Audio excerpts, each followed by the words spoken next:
Olá.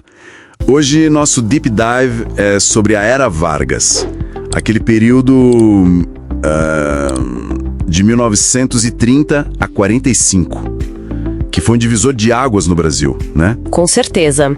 Uma virada fundamental. Então, com base nas fontes que a gente analisou, vamos assim tentar entender como o Brasil saiu da República Velha, aquela das oligarquias, sabe? Para um Estado mais moderno, mais centralizado. Exato. E vamos passar pelas fases principais: o governo provisório, depois o constitucional e, claro, a ditadura do Estado Novo. É um período chave para entender o Brasil de hoje. Perfeito. Então, começando pela República Velha. Ela já estava meio frágil, né? Sim, bastante. A tal política do café com leite, com São Paulo e Minas revezando no poder, já não dava mais conta. Era um sistema muito excludente, né? O voto era só para homens alfabetizados. Uma minoria na prática. Exatamente.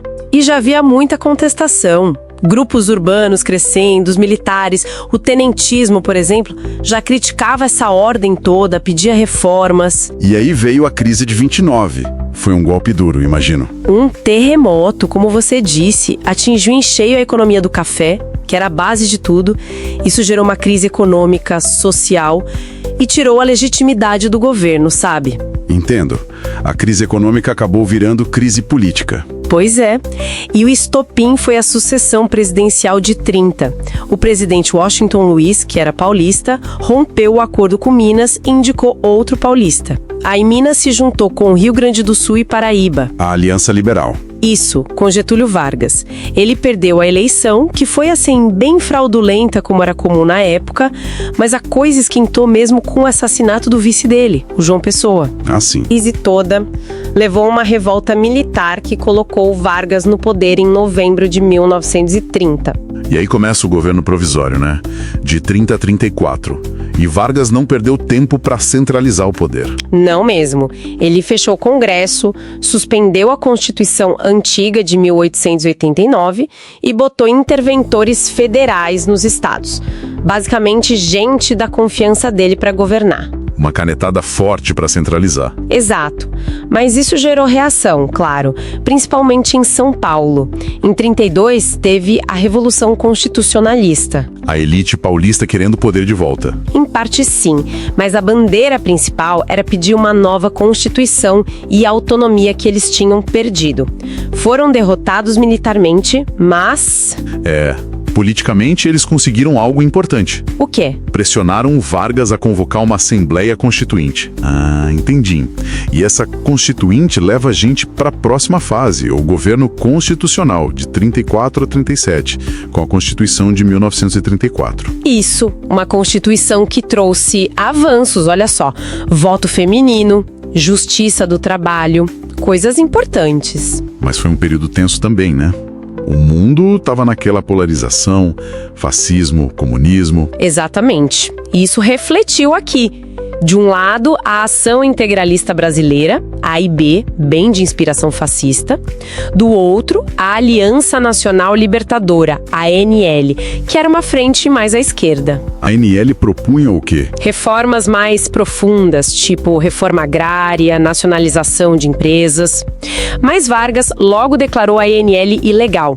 Teve até uma tentativa de levante ligado a eles em 35, a intentona comunista. Que foi logo abafada. Sim, rapidamente.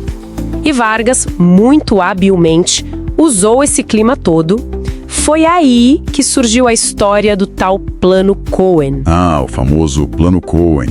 O pretexto para o golpe, certo? Exato. Apresentaram esse plano como se fosse uma conspiração comunista para tomar o poder. Depois ficou provado que era uma fraude, criada por militares próximos a Vargas. Que coisa! Pois é, mas serviu direitinho. Em novembro de 37, ele deu o golpe, fechou o Congresso de novo e pronto, Estado Novo. E aí entramos na ditadura do Estado Novo, de 37 a 45. Um regime bem autoritário. Sem dúvida. Com uma nova Constituição, a de 37, que o pessoal apelidou de polaca, pela inspiração autoritária. Dava poderes imensos para o Vargas. Acabou com o partido político, perseguição de opositor, foi pesado. Uhum. Mas, e aqui está o paradoxo, né? Foi também um período de forte modernização econômica.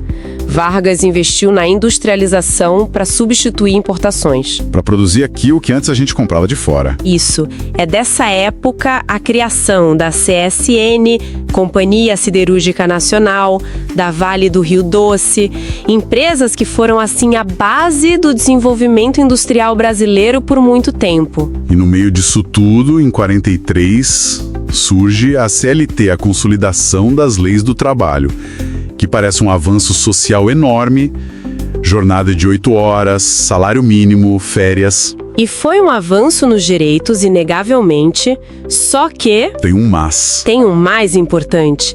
Esses direitos vieram junto com um controle muito forte. Os sindicatos ficaram atrelados ao governo, perderam autonomia e greve. Proibida. Entendi. É a tal dualidade. Concede direitos, cria a imagem do pai dos pobres, ganha apoio. E, ao mesmo tempo, controla, desmobiliza o movimento operário. É um modelo corporativista, sabe? Que deixou marcas profundas nas relações de trabalho aqui. E como que esse regime, que nasceu anticomunista e flertava com o fascismo, acabou lutando ao lado das democracias na Segunda Guerra? E como isso levou ao fim dele? Pois é, essa é a grande contradição que derrubou o Estado Novo. O Brasil entrou na guerra contra o Eixo, mandou a FEB, a Força Expedicionária Brasileira, para lutar pela democracia na Itália. Ficou meio incoerente, né? Totalmente. Lutar por democracia lá fora e manter uma ditadura aqui dentro. A pressão interna aumentou muito. Teve o Manifesto dos Mineiros, a pressão dos militares que voltaram da guerra. Ficou insustentável. Aí, em outubro de 45, Vargas foi deposto. E o legado que ficou dessa era Vargas? É muita coisa, né? É um legado enorme. E, assim, muito ambíguo. A CLT tá aí até hoje, a base industrial do país foi montada ali. O próprio varguismo, essa forma de fazer política. Populista, nacionalista. Isso. Mistura de populismo, nacionalismo, intervenção do Estado. Tudo isso marcou demais o Brasil. Tanto que Vargas voltou, né? Eleito democraticamente em 1950. A força dele era imensa. Então, para resumir, a era Vargas foi esse período super contraditório. Modernização econômica, avanços sociais, mas com autoritarismo, controle, supressão de liberdade. Definiu muitos dos nossos dilemas. Exatamente. E talvez a reflexão que fique é essa, né? De que forma essa tensão que a gente viu na era Vargas entre desenvolvimento econômico, a busca por direitos sociais e, por outro lado, as dificuldades da prática democrática. Como essa tensão continua presente e moldando os desafios do Brasil hoje em dia.